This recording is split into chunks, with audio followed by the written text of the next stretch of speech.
Sometimes in life, we feel totally disconnected from ourselves.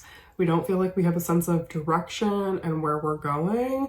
And we feel like we've lost the plot, we've lost who we are, and we're not exactly sure how to write the story that comes next because we don't even have a really good sense of ourselves. So if feels like where you're at right now, then this video is definitely for you. If you're new to my channel, my name is Ash. I'm an astrologer and a spiritual guide and coach. I work a lot with creative or wannabe creative, late in life diagnosed, neurodivergent women and queer people. And one of the most common reasons that people come to me is that they feel disconnected from themselves. Now, this is something that I have a lot of personal experience with, and it's something that I have written a lot about in terms of my own personal life story. And in a short version I will give you, a few years ago, I was at a point in my life where I was looking in the mirror and I did not feel like I recognized myself. I did not feel like I recognized the woman looking back at me in the mirror. I felt invisible. I felt like I was a shell of myself, and I really did not know how to recover who I had been. And one of the things that I did at that point in time is what I see a lot of people doing. I was looking back on the past at, well, who was I before? Which is an important part of the process. I was looking at, what did I enjoy doing in the past, all right? And so some of the things I knew that I enjoyed doing was I loved art. I loved going to the gym. I loved working out. But I was at a point where physically, mentally, in my health, in my mental health, my physical health, I couldn't do a lot of the things that I was once able to do. So it felt very much like I was starting from scratch. And it was also really hard because I would set out to do those things, like maybe go to the gym or, do something artistically, like some painting or something like that. And I would feel like it was just a reminder of how much of myself I had lost. So there was another part of the equation that was really important for me, and it honestly made all the difference. And that was connecting with the future version of myself. Now, connecting with the future version of myself took two main techniques or tactics that I used to understand the woman that I was becoming, not the woman that I had been, not the woman that I was, but the woman that I was meant to become. And one was a vision board, which I've talked about vision boarding on this channel. If you have followed me for a while, you know that I'm a huge fan of vision boarding, and starting a vision board at this point in my life was really, really critical. It sounds kind of superficial, but when you feel like you're so disconnected with yourself, I was wearing the same baggy black clothes over and over again. I, was not really doing my hair. I was putting it up in a ponytail. I was, getting obsessed with things like that I had never really been that interested in, but it felt like just something to give me a little bit of dopamine or whatever. And when I actually sat down and started thinking about what do I like? What are the kinds of clothes that I like? And not asking my partner at the time, what she thought about the clothes I was picking out, not asking my mom what she thought about the clothes I was picking out, just going on to Pinterest and Googling and looking at stuff online and saying, what kind of style do I resonate with? And I started curating a selection of clothes and things in my home, and the kind of car that I wanted to drive is something I've talked a lot about. I started just imagining if I was the one who was painting with the paintbrush in my life and I had all of the power and control, what would I be wearing? What would my home look like? What kind of car would I be driving? How would I be spending my day?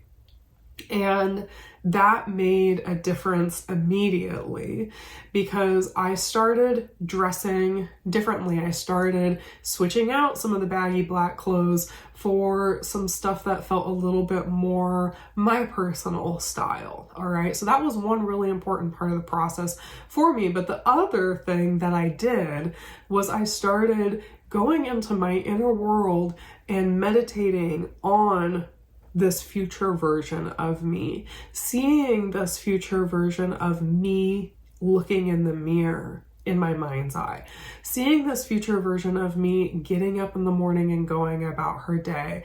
What was she doing? What were some of the habits and rituals and routines that she had?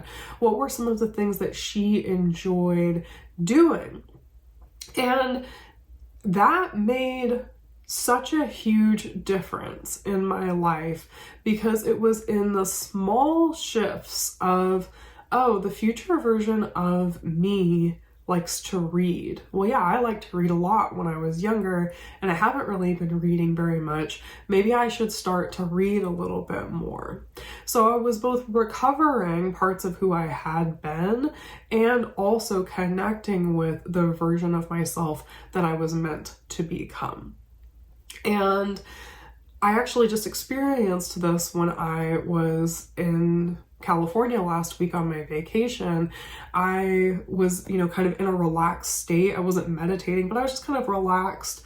I didn't have a whole lot on my mind because I was just going, through the airport, getting to the house that I was staying in, seeing my dad who I was on the trip with, and I had kind of that open space in my mind, where I wasn't texting a client, I wasn't out on a dog walk thinking about, okay, the next dog I've got to take care of. I was just in a liminal space. And I started noticing these desires that I didn't even know that I had. I had this all of a sudden this desire of it'd be really kind of fun to go horseback riding.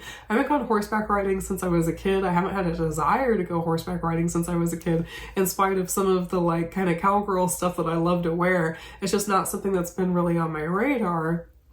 And I just allowed myself to kind of be in that daydream and realize that this was this seed from past versions of myself that had been planted that was actually connecting me to this future version of who I am becoming. And this is something that I notice a lot when I am shifting from one timeline to another. So I also experienced this over the summer when I moved into the house that I'm currently living in. I knew that I was going through a timeline shift and that there were going to be some things I was going to be releasing and letting go of. And there were going to be some things that I was going to be welcoming in. And what I always do when I find myself in that state where, okay, I've manifested something that I'm really excited about, or something that I have been working towards for a really long time. So this house that I'm living in was one of those manifestations for me.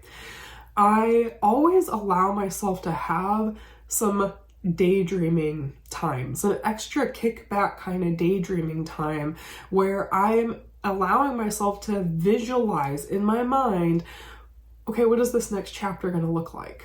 Who am I going to be in this next chapter? How am I going to be spending my time? Now, what comes up when you do this always is that there's going to be some disappointment. All right. So there maybe is going to be a relationship that we're letting go of. There's maybe going to be a job that we're letting go of. There's maybe going to be a way that we're spending our time that we're going to have to let go of. And it's not necessarily always immediate that that happens, but it comes into our awareness in that liminal space when we're connecting in with the future version of ourselves of, oh, if I'm opening up to receiving this, if I'm opening up to more of this, this is part of what is going to be releasing, dropping away. I'm going to be letting go of this, okay? And then you get to choose how you want to navigate the timeline from there. It doesn't have to be an immediate shift. When I experienced this over the summer, I realized that I was going to be walking away from a job that I was in at that time. And it took me about 4 months to actually leave that position. And I left it at a point in time where I felt confident that it was the right time. Now, there are a lot of manifestation coaches out there. I don't necessarily consider myself to be a manifestation coach, but it is definitely a part of what I work with people on. There are a lot of coaches who would tell you to just do it. And there's probably a lot of wisdom in that advice. But the advice that I really want to give to you is this practical advice of connect with future you. Don't get so caught up in, well, when I was younger, I used to eat this way, or when I was younger, I used to work out this way, or this is what worked with me in the past, or this is how it always used to happen. That stuff might be true, and there might be some seeds and nuggets of wisdom in that, but past you is not taking you into the future timeline.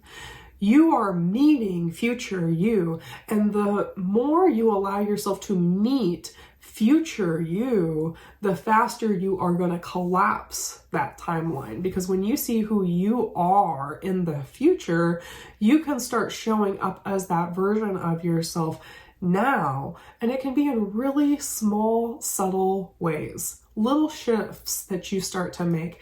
It might be I'm going to start giving a little bit more of my time, attention, and energy to this.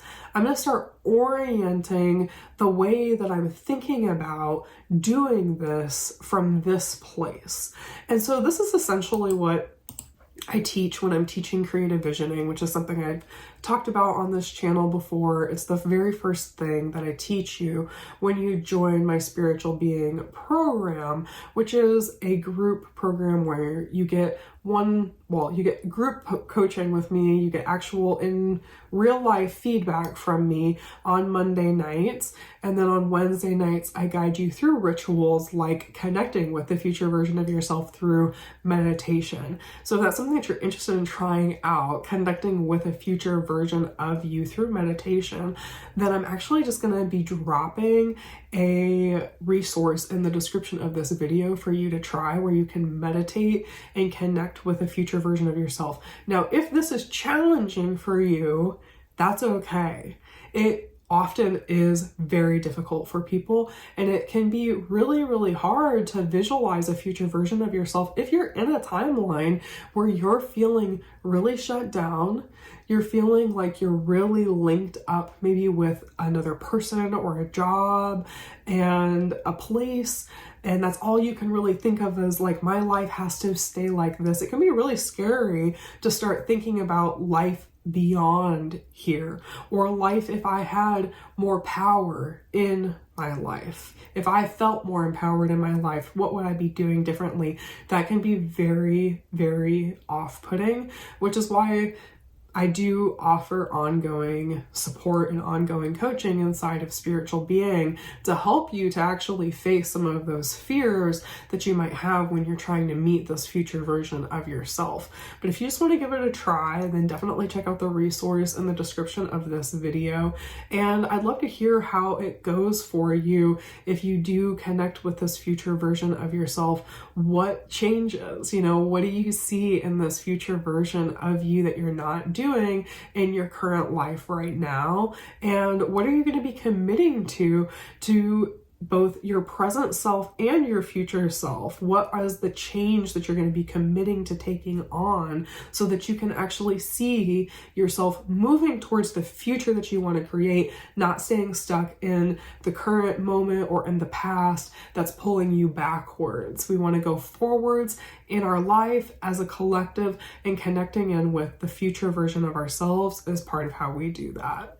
If this resonates with you today, then definitely like, subscribe to this channel, like this video, share it with other folks, and check out some of the other content on my channel. I think you'll really love it here, and I hope you have a beautiful day.